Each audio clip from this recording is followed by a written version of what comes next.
चाहे दिन हो या रात फोन पर करेलू तू बात, चाहे दिन हो या रात फोन पर करेलू तू बात। हमसे मिले खातिर तू तो मताइल रहेलू। घर के सारा कमवा छोड़ के रानिया दिन भर फोन पर या झुराइल रहेलू।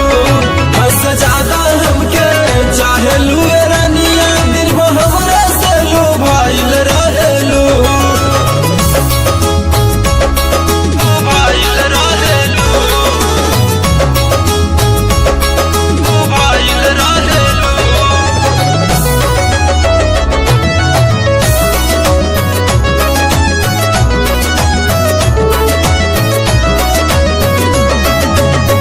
दस बेरी रातियों में मिस को लगावेलू, सुतलों में हमारा तू नींद से जगावेलू।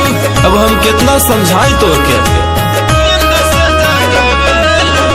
10 बेरी रातियों में मिस को लगावेलू, सुतलों में हमारा तू नींद से जगावेलू। मैसेज भेजेलू हर बार लव यू लिख के तू यार, हमर गाना सुन सुन के पगलाइल रहेलू। घर के सारा कमवा छोड़ के रानिया दिन भर फोन पर या झुराइल रहेलू। हंस ज्यादा हमके चाहेलू रानिया दिन भर हमरे से लुभाइल रहेलू।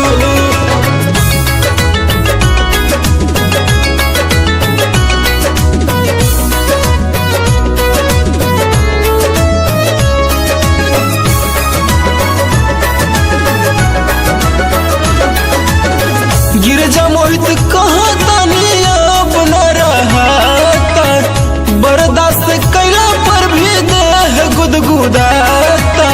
इतने परेशान कर दिलू कि हमरो मन नइखे मारत। गिरजा मोहित कहाँ तानी अब न रहता, बर्दाश्त कैला पर भी देह गुदगुदाता। मन हो खाता संभार कैलू प्यार में बीमार, हमरे याद में तू दिन रात भुलाइल रहेलू। घर के सारा कमवा छोड़ के रानिया दिन भर फोन पर या झुराइल रहेलू। हंस ज्यादा हमके चाहेलू रानिया दिन भर हमरे से लुभाइल रहेलू। देरी काहे करत ताड़ू, सट जाए करे जा।